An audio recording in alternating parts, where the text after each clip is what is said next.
નમસ્કાર. Weather analysis સાથે weather of India. ગુજરાતના લોકો લાંબા સમયથી વરસાદની રાહ જોઈ રહ્યા છે, ત્યારે હવામાન વિભાગ તરફથી રાહતના સમાચાર સામે આવ્યા છે.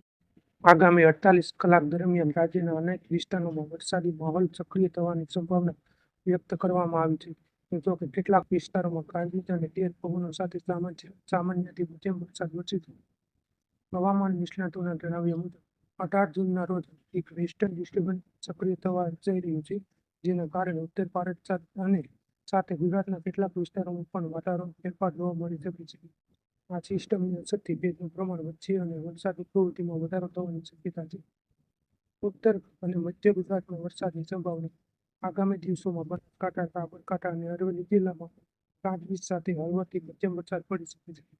કેટલાક વિસ્તારોમાં અચાનક તેજ પવનો અને વીજળીના ચમકારા સાથે પણ જોવા મળશે. સૌરાષ્ટ્રના વિસ્તારોમાં પણ વરસાદી માહોલ જામ્યો. સૌરાષ્ટ્રના ગીર સોમનાથ અને અમરેલી જિલ્લામાં પણ વરસાદી ઝાપટા પડવાની શક્યતા વ્યક્ત કરવામાં આવી છે. ખાસ કરીને બપોર બાદ અને સાંજના સમયે વાદળછાયા વાતાવરણ સાથે વરસાદી પ્રવૃત્તિ વધી શકે છે. દક્ષિણ ગુજરાતમાં પણ વરસાદની અસર.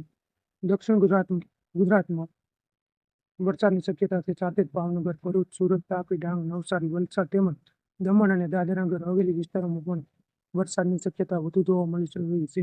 આ વિસ્તારોમાં કેટલાક સ્થળોએ મધ્યમ અને વરસાદ સાથે ગાજવીજ સાથે પવનની પણ અસર જોવા મળી શકે છે.